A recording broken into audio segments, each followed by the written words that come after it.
Hello students, good morning all of you. तो आज मैं आपको एक्सप्लेनेशन देने वाला हूँ। क्लास 11th का सबसे इम्पोर्टेंट टॉपिक है अकाउंट सब्जेक्ट के पॉइंट ऑफ व्यू से। अगर स्टूडेंट्स आप सभी को अगर ये अकाउंट्स के बारे में अगर बहुत ही क्लियर वे में पता चल गया तो आई थिंक मुझे ऐसा लग रहा है आप 90% अकाउंट सब्जेक्ट को बहुत ही अच्छे तरह से समझ लेंगे। अकाउंट्स के अंदर मेनली 3 टाइप के अकाउंट्स आते हैं। First is a personal account, second is a real account and third is a nominal account. Again मैं रिपीट कर रहा हूँ मेरे तीनों ही accounts. First one is a personal account, second is a real account and third is a nominal account. पर यहाँ पे जो आपको डायग्राम में यहाँ पे हाईलाइट कर रहा हूँ उसमें आपको दिया हुआ है टाइप्स ऑफ अकाउंट के अंदर पर्सनल अकाउंट और इम्पर्सनल। तो पर्सनल के अंदर एक भी पॉइंट आउट दूसरे नहीं है, जबकि रियल और नॉमिनल किसके अंदर आएंगे? इम्पर्सनल में आएंगे। जनरली आप ये याद रखिएगा। अब मैं चलता हूँ इसके रूल्स में। पर्सनल अकाउंट, तो पर्सनल अकाउंट के अंदर अगर मैं आपको बताऊं तो नाम से आपको इट्सेल्फ पता चल रहा है कि पर्सनल अकाउंट यानी क्या, जहां पे किसकी बात करेंगे हम लोग? किसी पर्सन की।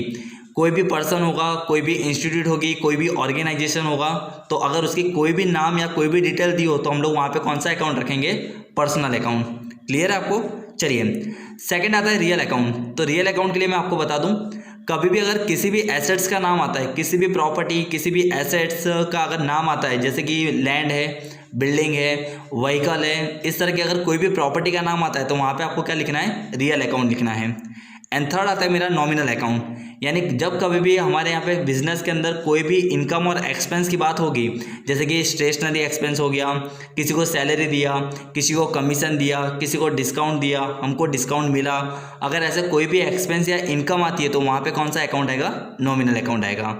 क्लियर हो गया आपको मैं क्या बोलना चाह रहा हूँ? ओके, तो अगर आप ये 3 पॉइंट अच्छे से याद रख लेते हैं तो आई होप आप सभी को बहुत ही ईजी वे में क्लियर हो जाएगा। अब मैं आपको एक एग्जांपल ले चलता हूँ। उस एग्जांपल के अंदर कुछ अकाउंट्स होंगे जिसको मैं क्या करूँगा? बाइफरगेट करूँगा, जिसको मैं अलग अलग वे में डिस्ट्रीब्यूट करूँगा, तो जिससे आपको ये पता चल जाएगा कि कौन सा पर्सनल अकाउंट है, कौन सा रियल अकाउंट है और कौन सा नॉमिनल अकाउंट है। ओके, तो चलिए यहाँ पे मैंने एक बार देखिए एक एग्जाम्पल लिया हुआ है। एग्जाम्पल नंबर 4 मैं आपको 1 बाय 1 सभी के नाम के साथ बताता जाता हूँ। जैसे कि आपको फर्स्ट वन दिखाई दे रहा है नवजीवन कॉमर्स कॉलेज, तो ये कौन सा होगा? Personal account. कैसे पता चला आपको? किसी ऑर्गेनाइजेशन का नाम है। सेकंड दिया हुआ है ड्राइंग अकाउंट। तो ड्राइंग यानी क्या? कोई पर्सन अपने पर्सनल यूज़ के लिए पैसा निकालता है अगर बिजनेस में से, तो उसको हम लोग क्या बोलते थे? Drawing account. तो ऑलवेज आप याद रखिएगा कि ड्राइंग और कैपिटल ये दोनों ही कौन से अकाउंट होते हैं? पर्सनल। क्योंकि ड्राइंग कौन करता है? कोई एक पर्सन करता है, इसलिए ड्राइंग अकाउंट कौन सा अकाउंट आएगा? पर्सनल अकाउंट आएगा। चलिए, फिर आता है कैश अकाउंट। तो कैश हमेशा क्या होती है? हमारी एसेट्स होती है। तो कैश अकाउंट को हम लोग किस में काउंट करेंगे? रियल अकाउंट में काउंट करेंगे। ओके, चलिए, फिर आता है डोनेशन अकाउंट। तो डोनेशन यानी क्या कर रहे हैं हम लोग? कहीं चैरिटी कर रहे हैं, यानी ये हमारा क्या होगा? एक्सपेंस होगा। तो डोनेशन किस में आएगा? नॉमिनल अकाउंट में आएगा। ओके, फिफ्थ वन मशीनरी, जो किसी एसेट्स का नाम है तो वो किस में आएगा? रियल अकाउंट में आएगा। लैंड अकाउंट, अगेन कोई एसेट्स है, किस में आएगा? रियल अकाउंट में। सेवन्थ में आपको दिया हुआ है राज मेडिकल स्टोर।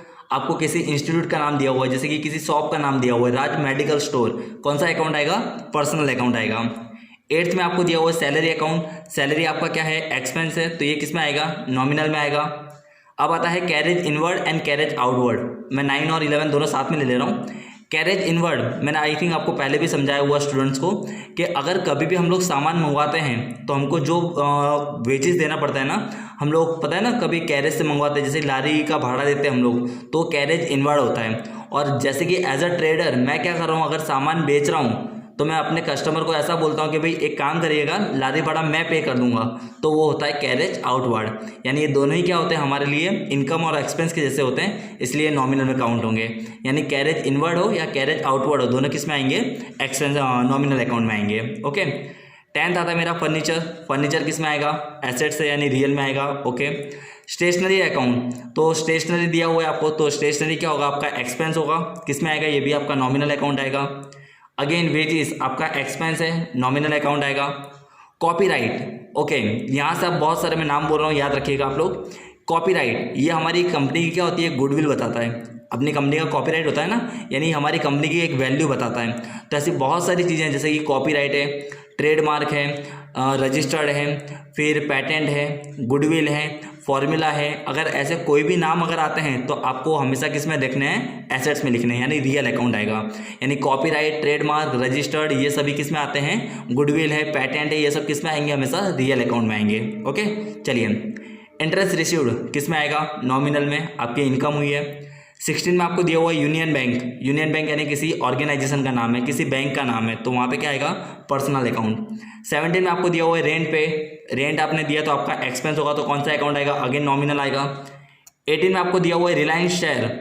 ओके, बहुत सारे बच्चे इसके अंदर गलती करते हैं, रिलायंस शेयर, मैंने अभी तक बहुत बार एग्जाम में देखा हुआ है, बच्चे लिखते हैं पर्सनल अकाउंट, बोलते हैं, फिर जब मैं वहाँ पे करेक्शन करता हूँ तो बच्चे मुझे पूछते हैं सर क्यों करेक्शन है, पर बच्चे आगे ये नहीं देखते हैं कि पीछे शेयर भी लिखा हुआ है, जबकि शेयर हमेशा हमारी क्या होती है, एसेट्स मानी जाती है। यानी अगर रिलायंस अकाउंट दिया हो तो just for only for Reliance account तो मैं इसको पर्सनल में लिखता, पर पीछे क्या दिया हुआ है, रिलायंस शेयर दिया हुआ है, और शेयर हमेशा हमारी क्या होती है, एसेट्स, इसलिए हम लोग इसको किस में काउंट करेंगे, रियल अकाउंट में। ओके चलिए, डिस्काउंट रिसीव्ड किसके अंदर आएगा, हमेशा नॉमिनल अकाउंट, हमारी इनकम है। अहमदाबाद ब्रांच अकाउंट, अहमदाबाद की कोई ब्रांच है उसका अकाउंट दिया हुआ है, अगेन किस में आएगा, पर्सनल अकाउंट में आएगा। बैड डेब्ट्स आपको बोला हुआ है मैंने, वन काइंड ऑफ एक्सपेंस जिसके अंदर आपका पैसा डूब जाता है, नॉमिनल अकाउंट आएगा। कर्णावती क्लब, कर्णावती क्लब किसी क्लब का नाम दिया हुआ है, पर्सनल अकाउंट आएगा। डेटर्स एंड क्रेडिटर्स दोनों ही साथ में आपको बता दे रहा हूँ आगे, डेटर्स एंड क्रेडिटर्स ये दोनों होती भले एसेट्स हैं, एक्चुअली हम लोग इसको बैलेंस शीट में एसेट्स और लायबिलिटी में लिखते हैं, पर डेटर्स और क्रेडिटर्स हमेशा कौन होते हैं, पर्सन होते हैं, क्योंकि हमको डेटर्स यानी हमको पैसा लेना है तो किससे लेंगे हम लोग, किसी पर्सन से। क्रेडिटर हमको किसी को पैसा चुकाना है तो हम किसको चुकाएंगे, किसी पर्सन को। तो डेटर्स एंड क्रेडिटर्स हमेशा कौन से अकाउंट में आएंगे, पर्सनल में, अब याद रखिएगा। ओके चलिए, 24 goods distribute as sample account, हमने क्या करा, कोई सामान को क्या करा है, सैंपल में दे दिया है, तो ये भी हमारे लिए क्या होगा, गुड्स डिस्ट्रीब्यूट करा है, तो ये कौन सा होगा, नॉमिनल अकाउंट होगा, हमारे लिए एक्सपेंस हुआ है। 26 में आपको दिया हुआ है फैक्ट्री एक्सपेंस, इटसेल्फ आपको एक्सपेंस पीछे लिखा हुआ है तो नॉमिनल अकाउंट आएगा। 27 किसी पर्सन का नाम है नीलम बहन, पर्सनल अकाउंट आएगा। 28 में आपको दिया हुआ है डेप्रिसिएशन, आप पता है ना कभी किसी मशीन के ऊपर अगर डेप्रिसिएशन काउंट करते हैं, यानी जिसको हम लोग गुजराती में कहिए तो घसारो जो शब्द कहवाए छे, यानी किसी भी एसेट्स की वैल्यू जो डाउन होती है उसको डेप्रिसिएशन बोला जाता है, तो ये क्या होता है, एक प्रकार का एक्सपेंस है, यानी कौन सा अकाउंट आएगा, यहाँ पे नॉमिनल अकाउंट आएगा। Okay 29 Gujarat government, again personal account. Receive bank interest, हमको बैंक का इंटरेस्ट मिला है, हमारी इनकम होगी, कौन सा अकाउंट आएगा, नॉमिनल, यस। 31 गुड्स हमने क्या करा हुआ है, एडवर्टाइजमेंट में दिया हुआ है, तो क्या होगा हमारा, एक्सपेंस, यानी नॉमिनल अकाउंट आएगा, अगेन गुड। डिविडेंड रिसीव्ड, हमको डिविडेंड मिला है, मैंने आपको बताया हुआ था पहले भी डिविडेंड का मीनिंग, यानी डिविडेंड हमारे लिए इनकम होती है, तो काय में आएगा, ये भी नॉमिनल में आएगा। 33 कमीशन रिसीव्ड, कमीशन आपको मिला है तो किसके अंदर आएगा, अगेन नॉमिनल अकाउंट आएगा। गुडविल क्या होती है, आपकी एसेट्स होती है, आपकी कंपनी की वैल्यू बताती है, पर इसको हमेशा क्या काउंट करते हैं हम लोग, एसेट्स, यानी रियल अकाउंट में आएगा। 35 कमीशन अलाउड, यानी आप क्या कर रहे हो, किसी को कमीशन दे रहे हो तो भी आपका एक्सपेंस होगा, तो ये किस में आएगा, कमीशन अलाउड आपके एक्सपेंस में, यानी नॉमिनल अकाउंट में आएगा। 36 बिल्स रिसीवेबल, आपको क्या है, बिल्स रिसीवेबल, और आई थिंक आपको मैंने मीनिंग तो बताया हुआ है पहले भी, bills receivable and bills payable, ये एक्चुअली दोनों ही एसेट्स और लायबिलिटी होती है, पर हम लोग बिल्स रिसीव और पेबल किसको करते हैं, किसी पर्सन को, इसलिए bills receivable and bills payable दोनों कौन सा अकाउंट होगा, पर्सनल अकाउंट होगा। ओके चलिए, डिस्काउंट अलाउड, आपने डिस्काउंट दिया है तो आपका अगेन एक्सपेंस होगा, तो कौन सा अकाउंट में आएगा, डिस्काउंट अलाउड आपके नॉमिनल अकाउंट में आएगा। ओके 38 में आपको दिया हुआ है स्टॉक अकाउंट, यानी आपने क्या करा हुआ है, स्टॉक रखा हुआ है, तो स्टॉक हमेशा किस में आती है, आपकी एसेट्स में, तो कौन सा अकाउंट आएगा, यहाँ पे रियल अकाउंट आएगा। एंड 39 ये तो मैंने आपको अगेन पहले बोल चुका हूँ मैं आपको कि ड्राइंग और कैपिटल हमेशा किस में आएगा, पर्सनल अकाउंट में आएगा। ओके एंड 40 नंबर में आता है परचेस। अब परचेस के ऊपर से मैं आपको 4 चीज़ें बता रहा हूँ, परचेस हो, सेल्स हो, परचेस रिटर्न हो या सेल्स रिटर्न हो, परचेस हो, सेल्स हो, परचेस रिटर्न हो या सेल्स रिटर्न हो, ये चारों चीज़ें हमेशा किस में आती है, रियल में, क्योंकि हम लोग खरीदेंगे तो क्या खरीदेंगे, कोई सामान, कोई गुड्स खरीदेंगे, हम लोग बेचेंगे तो कोई सामान बेचेंगे, हम लोग खरीदे हुए सामान को वापस देंगे तो भी अगेन उसमें भी क्या आएगा, रियल अकाउंट आएगा, यानी परचेस, सेल्स, परचेस रिटर्न और सेल्स रिटर्न ऑलवेज कौन से अकाउंट में आएंगे, रियल अकाउंट में आएंगे। क्लियर हो गया? तो आई होप आप सभी को ये कंसेप्ट बहुत ही इजी वे में क्लियर हुआ होगा कि क्या होता है पर्सनल अकाउंट, क्या होता है रियल अकाउंट एंड क्या होता है नॉमिनल अकाउंट। अगर आपके कोई भी डाउट्स हो आप मुझे कमेंट बॉक्स के अंदर आपके डाउट पूछ सकते हैं। Till then bye and take care, we are going for next topic in next lecture.